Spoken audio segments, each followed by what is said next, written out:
This is CBC Here and Now.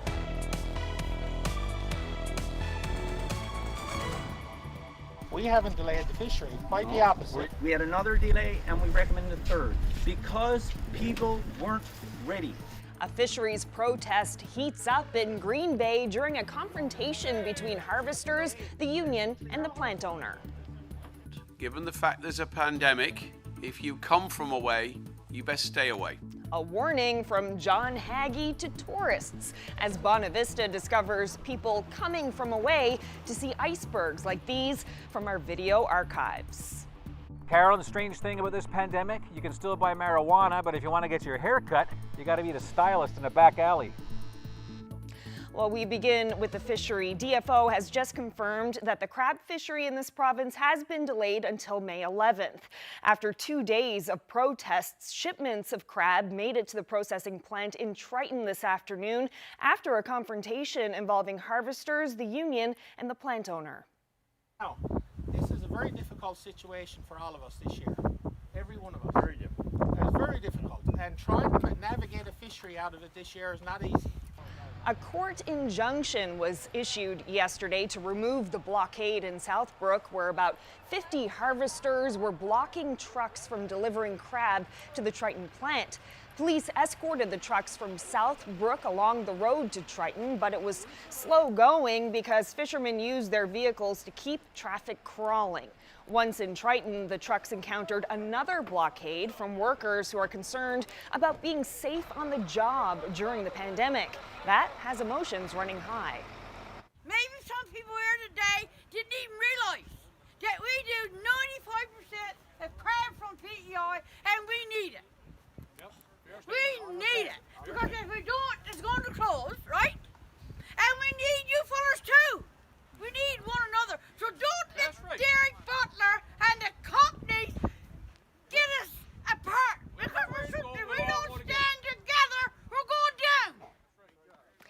The COVID safety precautions for workers is one issue, but fish harvesters also don't want out-of-province crab offloaded here while the local fishery is still closed. They want crab prices set now before the fishery resumes on May 11th. Ocean Choice says some plant workers are eager to get back to work. The company processes out-of-province crab every year.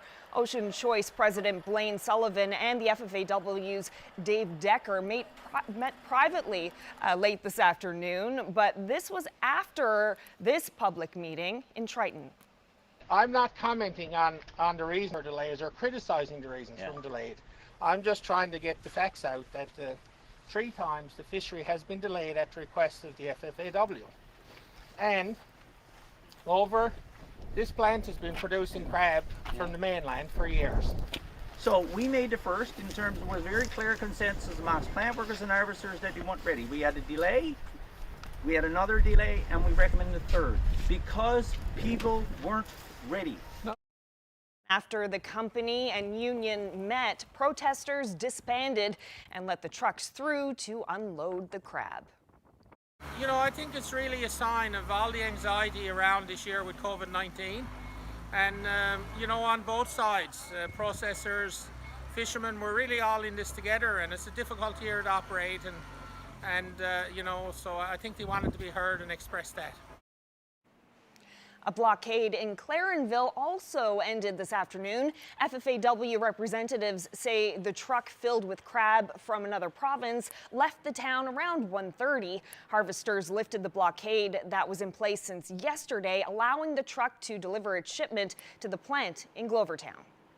And the message from our Chief Medical Officer and Dr. Hagee is, well, everybody knows, stay in your bubble, stay home, and everything else. And it seems like for whatever reason on the provincial government side, that applies to everyone except people in the fishing industry. We must be expendable. In other news tonight, police are saying a bit more about the homicide investigation in the Goulds area of St. John's earlier this month. The RNC says it interviewed more than 50 people since April 2nd. That's when the stabbing happened near Sunset Street. Officers have CCTV footage from that area. Brandon Leftault was 20 years old. His mother, Diane, says he was a fierce friend who was creative and intelligent.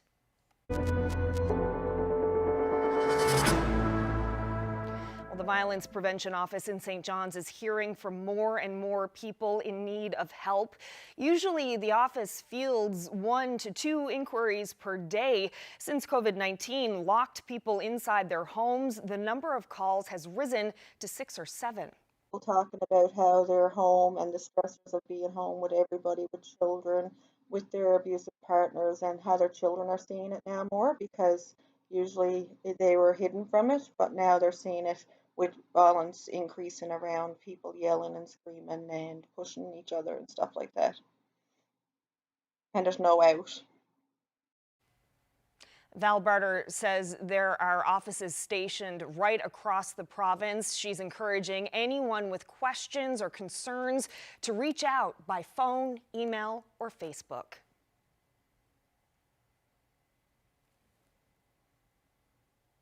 Another day of no new cases of COVID-19 in the province, and people are getting better.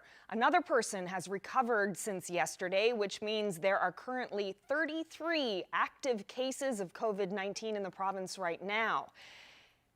And with another day of no new cases comes more pressure for government to start easing restrictions. City parks in St. John's have been closed for over a month. Councillor Ian Froude says he's planning to put forward a motion in 2 weeks to reopen parks. He wants the city to modify the restrictions so people can travel through the parks and open spaces.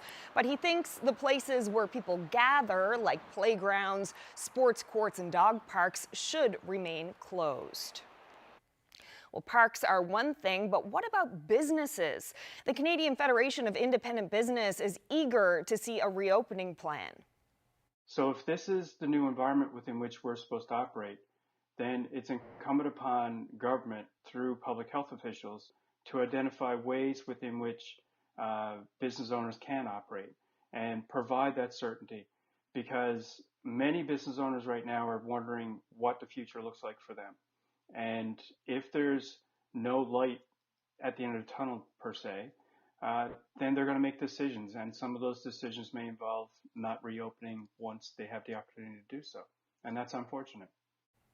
Well, more and more provinces are announcing how restrictions will begin to loosen. But here in Newfoundland and Labrador, the province says they're still working on it. Today, we found out more about why it may be taking us longer. Here and Now's Peter Cowan is live in the newsroom. So, Peter, let's start with other provinces. Can you give us a sense of what their plans look like?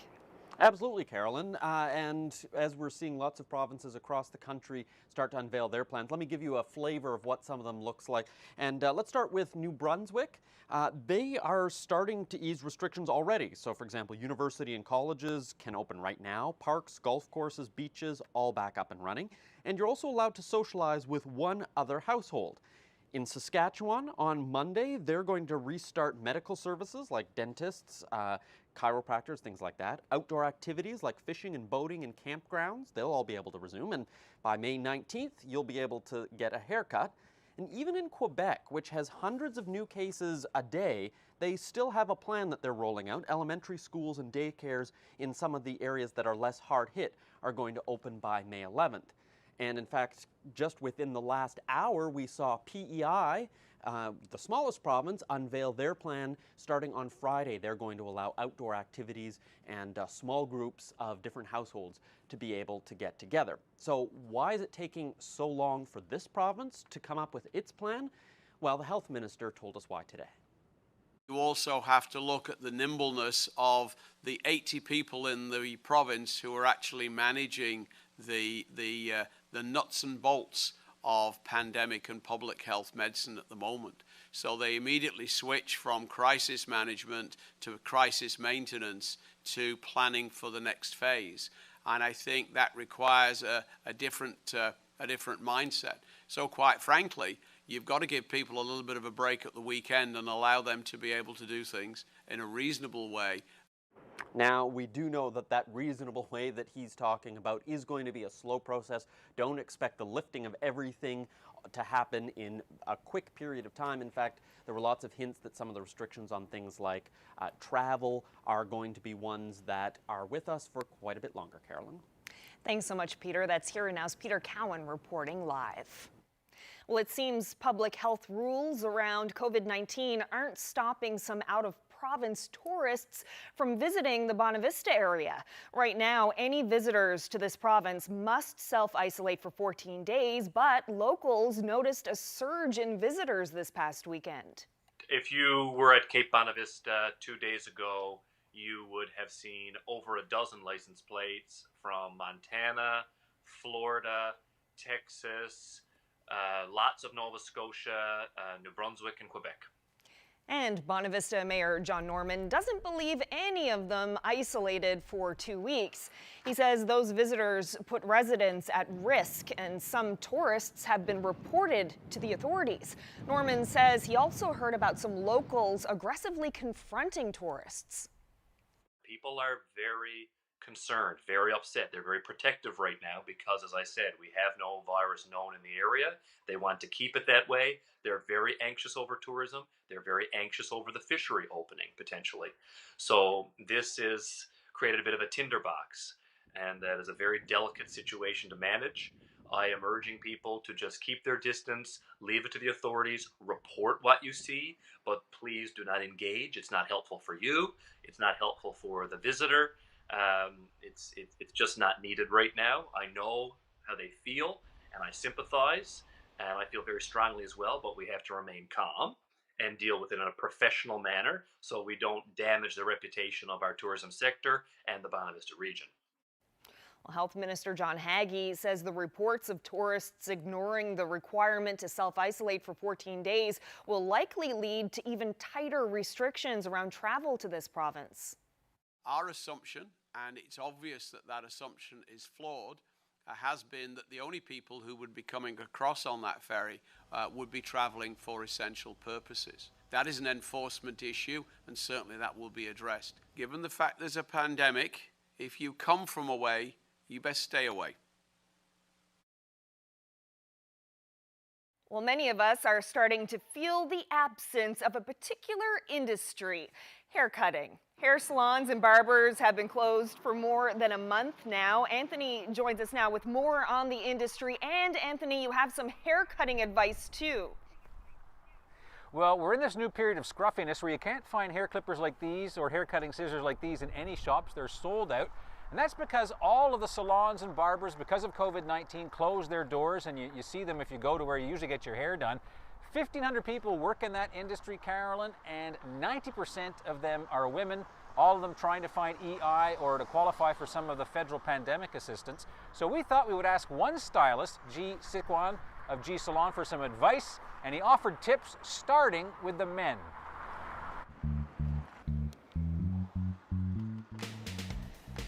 Men, especially now, for almost a month, you haven't got any haircut.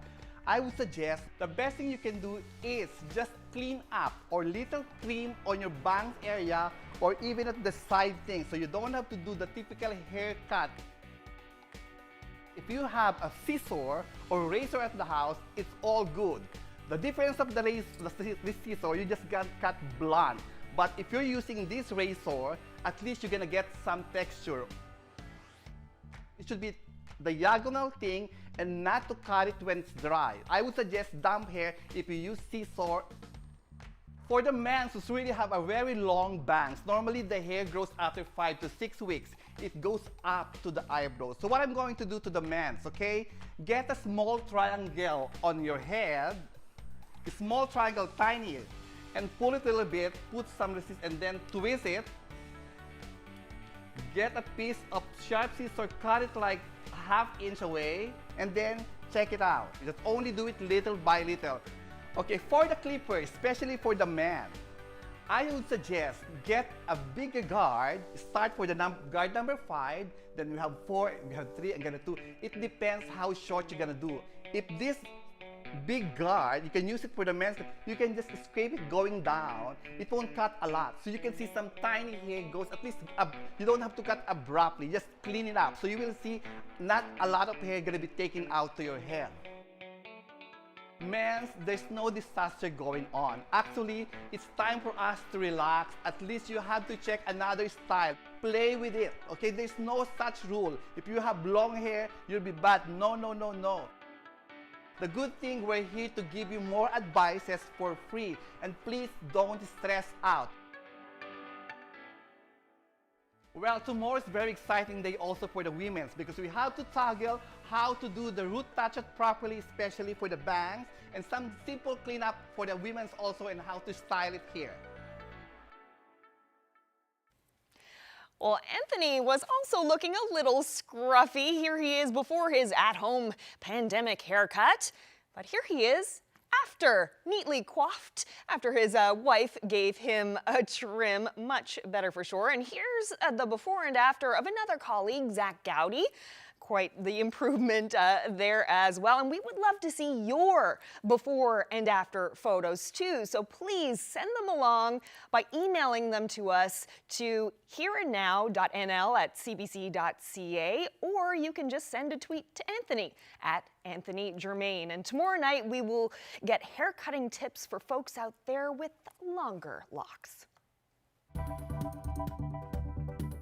We're seeing more and more areas reaching the double digits. I'll tell you who's up next, coming up.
This weather update is brought to you by the Healthcare Foundation Home Lottery.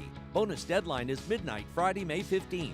Order tickets now at hcfhomelottery.ca.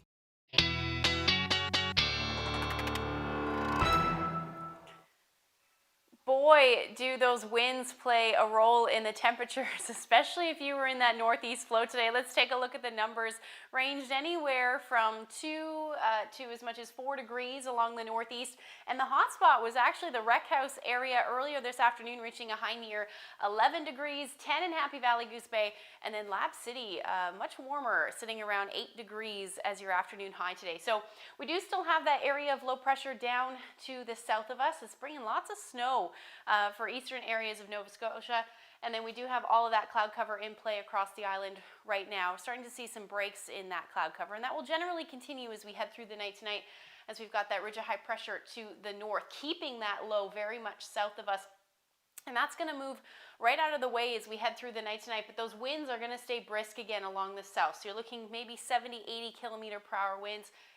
And then eventually, towards the early morning hours, we'll see the potential for a few flurries to develop through central as well as the Avalon, but up through Labrador, another beautiful evening and overnight in store, not a cloud in sight, and that should be the story as we head through the day tomorrow. I'm keeping that potential for flurries in through the first half of the day, and then we should actually see plenty of clearing into the afternoon, probably a little bit more cloud cover. Going to continue for the Avalon, but overall, a much nicer day as far as that cloud cover goes. And then again, maybe the potential for a few flurries towards the early morning hours on Thursday. Here's where we'll be sitting temperature-wise within a degree or two of today along the northeast. We're still in that onshore flow. Those winds will be a little bit more breezy, 40 to 60 kilometers per hour, and they'll shift to northeasterlies. Again, anywhere away from that, we'll see beautiful temperatures, 12 in Corner Brook, 11 in Port aux Basques. Going to keep those double-digit temperatures in for Happy Valley, Goose Bay. And Lab City potentially reaching 12 degrees tomorrow under light winds. It will be an absolutely beautiful day. And then by Thursday, mention the potential for some double digits. It looks like eastern Newfoundland, it's your turn to see those double digit. Have temperatures in anywhere from 11 to as much as 14 degrees. A little bit cooler for the northern peninsula, but still a beautiful day, around 7 degrees, and then those double digit highs will continue for Happy Valley, Goose Bay. Lab City, you're going to drop back down to those single digits. Some rain will move in as well, and it looks like even though these warmer temperatures will stick around through the weekend, it is looking like it will be a soggy one. We'll certainly have more details on that. But just wanted to share this photo just before I leave you. Sarah Neal sent this in, the gorgeous sunrise view of Port aux Basques. Thank you so much for sending that in. And if you have any weather photos to share with us, send them to nlphotos@cbc.ca.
Welcome back.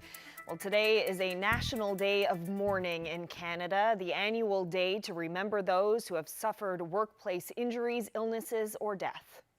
Flags are being flown at half-mast across the country. Justin Trudeau today issued a statement saying Canadians must do all they can to protect workers. That includes those working on the front lines of the battle against COVID-19. The Prime Minister says his government is working with other provinces, territories, and others to ensure workplaces are healthy and safe. Well, the RCMP in this province says it has received just over 1,100 reports of suspected COVID-19 violations since March 18th.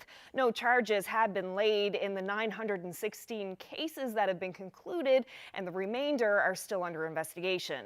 Police say violations of the special measures order can result in fines and charges. That includes gatherings larger than 5 people and refusal to self-isolate for 14 days following out-of-province travel.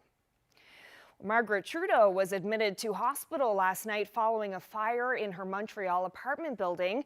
Today, her son, Prime Minister Justin Trudeau, said he has spoken with her and she's doing just fine. Several dozen firefighters responded to the fire. It forced 3 families from their homes in the building, which is located near the Montreal General Hospital. Sources told the CBC's French counterpart the Prime Minister's mother was treated last night for smoke inhalation. Flames reportedly spread into the building from a patio. Margaret Trudeau is an author and mental health advocate. Where there is a will, there is a way. Even during this pandemic, comedian Josh Groon proved that by helping out his dad recently while respecting social distancing rules. You're going to put the clippers and the hockey stick together. To do that, you're going to get your electrical tape, your duct tape, and you're just going to want to secure it. It's a 5-point method, so you want to get the middle, the front, the back, the middle, front, and the middle. So you're going to come in, and you're going to come from the back, and just like that. Yes, Groon really did give his father a trim using a homemade barber kit that includes a hockey stick, hair clippers, and some tape.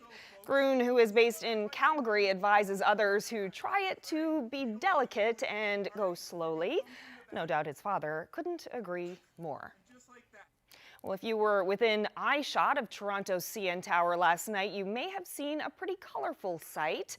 Operators there tested the LED lighting system, playing some of a pre-programmed light show over the course of the evening. The lighting system can produce millions of different color combinations with a couple of clicks from a computer mouse. Monday's display provided a little light in these dark times. Well, thank you so much for spending some time with us this evening. That's it for this edition of Here and Now. Stay tuned. Coming up next, news from Nova Scotia. Good night.